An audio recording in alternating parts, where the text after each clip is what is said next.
Қылмыс әлеміндегі опасыздық. 6 бөлім. Қауіпті кездесу. Асан көліктің терезесінен сыртқа қарап отырды. Қайбармен кездесу нағыз тәуекел. Егер ол сәл күдіктенсе, Асан сол жерде-ақ өледі. Бірақ басқа жол жоқ. Сен сенімдісің бе? Деп сұрады Айдар. Сенімді болмасам да баруым керек деді Асан. Айдар ойланып қалды. Егер жағдай ушығып кетсе, менің адамым сенің жаныңда болады. Жоқ деді Асан, егер олар менімен бірге біреуді көрсе, күдік туады. Онда өзің біл деді Айдар. Көлік қала шетіндегі қоймаға келіп тоқтады. Бұл Қайбардың негізгі кездесулер өткізетін орны еді. Қайбардың жоспары. Қайбар кездесуге жалғыз келген жоқ. Оның артында 4 жігіт қаруланып тұрды. Бәрі суық жүзді. Олар күдіктенеді. Асан асықпай жақындады. Саған не керек? Деп сұрады Қайбар. Сенен бұрын мен саған сұрақ қойғым келеді. Сен мені неге өлтірмексің? Қайбар жымиып қойды. Өйткені сен менің сенімімді саттың. Қызық деді Асан, ал кім айтты? Қайбар үнсіз қалды. Кім сен туралы ақпарат берді? Деп қайталады Асан, сенің өз айналаңдағыларыңа сенімің бар ма? Қайбар ойланып қалды. Бұл сұрақтың жауабы маңызды емес. Жоқ, маңызды. Өйткені менде бір ақпарат бар. Егер сен маған мүмкіндік берсең, мен саған бұл ойында кімнің сатқын екенін айтамын. Қайбардың көздері суық жанды. Мен сені тыңдап тұрмын. Жалған ақпарат шындыққа айналады. Асан ойланғандай кейіп танытты. Ол нақты ақпарат бермесе, Қайбар оған сенбейді. Бірақ бұл ақпарат жалған болуы тиіс. Сенің өзіңе жақын адамдарыңның бірі мені саған қарсы пайдаланғысы келді. Бірақ мен олардың кім екенін әлі толық білмеймін. Аттарын айт. Егер мен аттарын айтсам, сен оларға барып тексересің. Ал менің өмірім үшін бұл қауіпті. Қайбар ойланып қалды. Сен оларды анықтауға көмектесе аласың ба? Егер мен сенімді адам ретінде қайта оралсам, иә. Қайбар біраз ойланды да жымиып қойды. Сен өте жақсы өтірік айтасың. Асан ішінен тітіркеніп кетті. Бірақ бұл өтірік пе, шындық па, оны уақыт көрсетеді деп жалғастырды Қайбар. Жарайды, сен маған жұмыс істейсің. Бірақ сенің әр қадамың бақылауда болады. Асан басын изеді. Енді ол екі жақтың ортасында жүр. Егер біреуі оның шындықты біле қалса, бәрі бітеді. Жалғасы бар. 7 бөлім, қақпан тарылып келеді. Асан бұл ойынның тым қауіпті екенін жақсы түсінді. Екі оттың ортасында жүру, кез келген қателік оның өмірін құртатынын білдіретін. Қайбар да, Айдар да оны бақылап отыр. Кездесуден кейін Асан сыртқа шыққанда, Қайбардың адамдары оның әр қадамын аңдып тұрғанын сезді. Ол көлігіне отырып, асықпай жүріп кетті. Телефоны дір етті. Айдар хабарласты. Қалай өтті? Деп сұрады ол. Мен Қайбардың сеніміне кіре бастадым, бірақ ол әлі де мені тексергісі келеді. Демек, бізге жылдам әрекет ету керек. Менде бір ой бар деді Асан. Қандай? Мен Қайбарға шынайы сатқын бар екенін көрсетуім керек. Айдар үнсіз қалды. Бұл қауіпті қадам деді ол ақыры. Бірақ бізге уақыт керек. Егер мен Қайбардың күдігін басқа жаққа бұрсам, біз өзімізге қажетті нәрсені ала аламыз.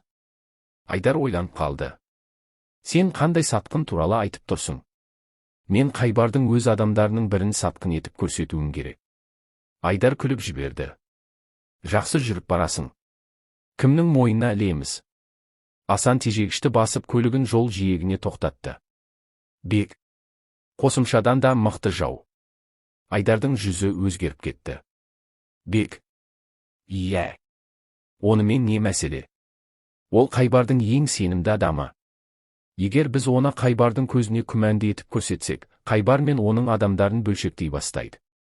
Бірақ Бек жай адам емес. Ол өте ақылды. Сол үшін де Қайбар оған күмәнданбайды. Бірақ дәл сол сенімділік оны құлатады. Айдар біраз ойланды. Меніңше, бұл идея жұмыс істеуі мүмкін. Бірақ мұны абайлап жасау керек. Менің жоспарым бар. Тыңдап тұрмын. Асан терең дем алды. Қайбарға Бек туралы бір оқиға айту керек. Қандай? Сен оны уайымдама. Мен бәрін өзім жасаймын.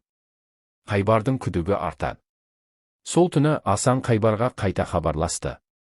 Бір маңызды нәрсе бар, деді ол. Тыңдап тұрмын. Саған сенімсіз адам туралы ақпарат керек пе? Иә. Асан аздап кідіріп барып, сенің жаныңдағы бек күмәнді әрекет жасауда. Телефонның ар жағында біраз үнсіздік болды. Қызық, деді Қайбар. Бұл мәліметті қайдан алдың? Мен сенің маған толық сенбейтініңді білемін. Бірақ менің мақсатым сенің сеніміңді қайта қалпына келтіру. Егер мен өтірік айтып тұрсам, мені өз қолыңмен өлтір. Қайбар тағы да үнсіз қалды. Жарайды, деді ол ақыры. Мен бұл ақпаратты тексеремін. Егер сен өтірік айтсаң, мен өз тағдырымды білемін, деді Асан. Қақпан баяу тарылып келеді. Жалғасы бар. 8 бөлім. Қанды жоспар. Асанға уақыт керек еді. Егер Қайбар Бекке шынымен күдіктене бастаса, бәрі жоспар бойынша жүрмек. Бірақ егер Бек мұны сезіп қойса, жағдай тым қауіпті болмақ. Қайбар оған бірден жауап бермеді. Бұл жақсы белгі. Бұл дегеніміз, ол шын мәнінде ойланып жатыр. Асан қаланың шетіндегі үйіне барып, жағдайды бақылауға көшті. Оның телефоны үнсіз режимде тұрды, бірақ ол әр секунд сайын Қайбардан хабар күтіп отырды.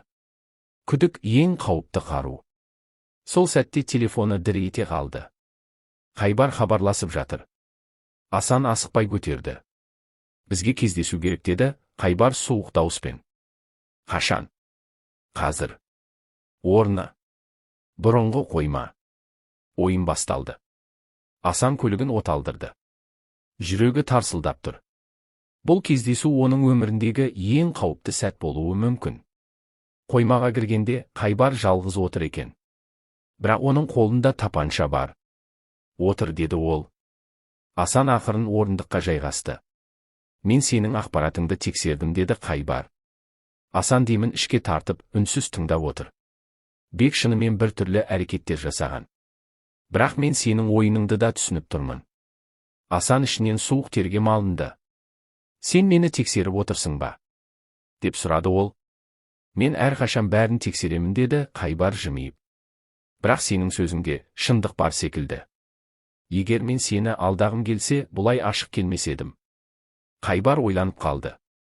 Демек, сенің айтқаның рас па? Мен бұл мәліметті дәлелдей аламын, деді Асан, бірақ оған уақыт керек. Қанша уақыт? 2 күн. Қайбар тапаншасын үстелге қойды. 2 күн уақытың бар. Егер сен өтірік айтсаң, мен бірінші сені өлтіремін. Асан басын изеді. Ойын енді басталды. Бекке қақпан құру. Асан қоймадан шыққан бойда Айдарға хабарласты. Бәрі жоспар бойынша, деді ол. Қайбар сенді ме? Сенді, бірақ енді бізге дәлел жасау керек. Қалай? Біз Бекке қақпан құруымыз керек. Айдар аздап үнсіз тұрды. Бұл қауіпті қадам. Бірақ жалғыз жол осы. Не істемекшісің? Асан жымиып қойды. Бекке құпия ақпарат беріп, оның Қайбарға қарсы шығуына себеп боламыз. Айдар ойланып қалды. Жарайды, деді ол ақыры. Бізге сенімді тәсіл керек. Асанның ойында жаңа жоспар тұр. Бірақ бұл жолы ол тек Қайбарды ғана емес, бүкіл жүйені алдауға тырыспақ. Жалғасы бар. 9 бөлім. Қастандық басталды. Асан мен Айдар қала шетінде, қараусыз қалған көлік жөндеу орталығында кездесуге келісті.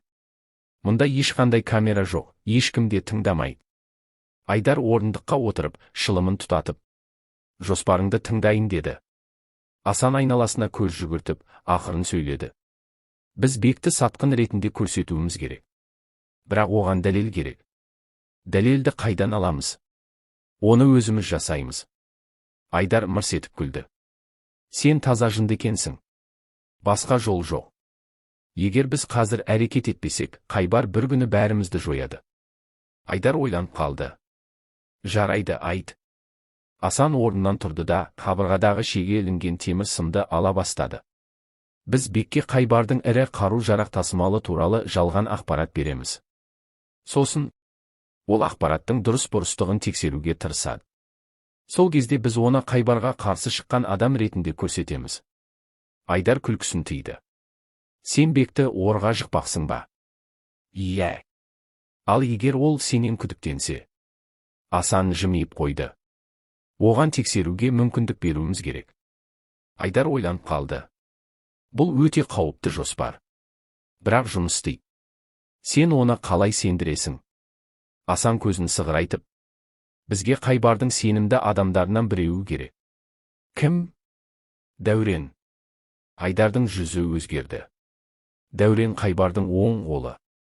Дәл сол себепті ол бұл іске ең дұрыс адам. Оны қалай көндіреміз? Оны алдамаймыз. Ол өзі бізге көмектесуге мәжбүр болады. Айдар темекісін жерге тастап аяғымен басып сөндірді. Қалай? Асан көзін таршымып терең дем алды. Біз оған таңдау қалдырмаймыз. Дәуреннің әлсіз тұсы. Дәурен Қайбардың ең сенімді адамы. Бірақ оның бір әлсіз жері бар. Ол өз бизнесін жасырын жүргізіп, Қайбардан кейбір табысын жасырып келген. Асан мен Айдар осы ақпаратты пайдалануға шешім қабылдады. Сол түні Айдар Дәуренге қоңырау шалды. Маған сенімен кездесуге тура келді, деді ол. Мәселе не? Асықпа, бұл сенің өміріңе қатысты. Дәурен үндемей қалды. Қай жерде кездесеміз? Деп сұрады ол. Қала сыртында. Ескі шахта маңында. Қақпан. Келісілген уақытта Айдар мен Асан шахта маңында тұрды. Көп ұзамай қара түсті көлік келіп тоқтады. Дәурен есікті ашып шықты да, оларды суық көзқараспен бір шолып өтті. Айтарыңды айт. Асан сәл жымиып. Сен Қайбардан бір нәрсе жасырып жүрсің, солай ма? Дәуреннің көзі бірден шатынап кетті. Сен не деп тұрсың? Біз білеміз. Және Қайбар да білуі мүмкін. Дәурен жұдырығын түйіп Айдарға қарады. Бұл рас па? Айдар үнсіз басын изеді. Дәурен ауыр күрсінді. Сендерге не керек? Бізге тек көмектес, деді Асан. Біз Бекті құлатуымыз керек. Ол сендерге не істеді?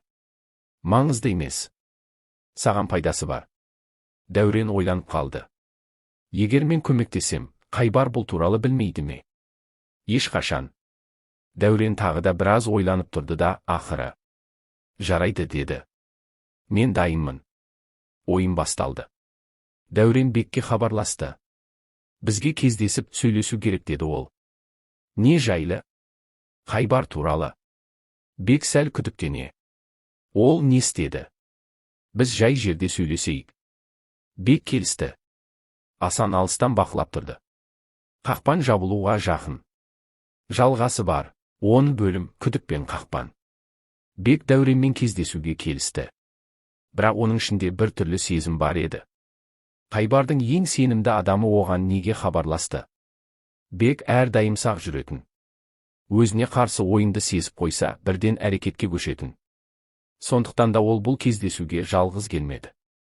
Екі сенімді жігітін қасындағы көлікте отырғызып қойды. Дәурен қойманың ішінде күтіп тұрды. Ол Асан мен Айдардың жоспарын орындау үшін бәрін сенімді қылуы керек еді. Бек қоймаға кіргенде бірден байқады, Дәурен қобалжып тұр. Не болды? Деді Бек тік қарап. Дәурен терең дем алды. Мен саған бір нәрсе айтуым керек. Тыңдап тұрмын. Қайбар сені сатпақшы.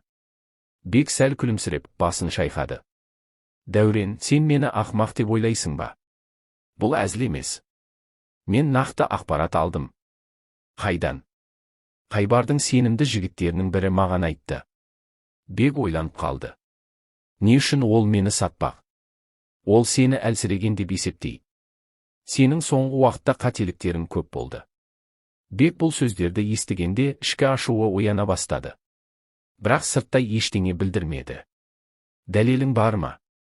Дәурен қалтасынан телефон шығарып, бірнеше аудиофайл ойнатты. Аудиода Қайбардың біреумен сөйлескен дауысы естілді. Бек бұрынғыдай емес. Ол әлсізденді. Одан құтылу керек. Бек үнсіз қалды. Бұл сөздер оның миында айналып тұрды. Мен сенің жағыңдамын, деді Дәурен, бірақ бізге сенімді жоспар керек. Бек терең дем алып, егер бұл рас болса, Қайбарға тосынсый дайындаймыз. Қос қақпан. Бек қоймадан шыққан бойда көлігіндегі жігіттерге. Қайбардың әрекетін бақылаңдар, деді. Ол енді өз ойымен жүруді шешті. Бірақ ол білмеген бір нәрсе бар еді. Бұл бүкіл ойынның артында Асан тұрды. Асан алыстан бәрін бақылап тұрды. Ол Бектің шешімін күтіп отыр. Енді бір ғана сұрақ қалды. Бек бірінші соққы жасай ма, әлде Қайбар? Жалғасы бар.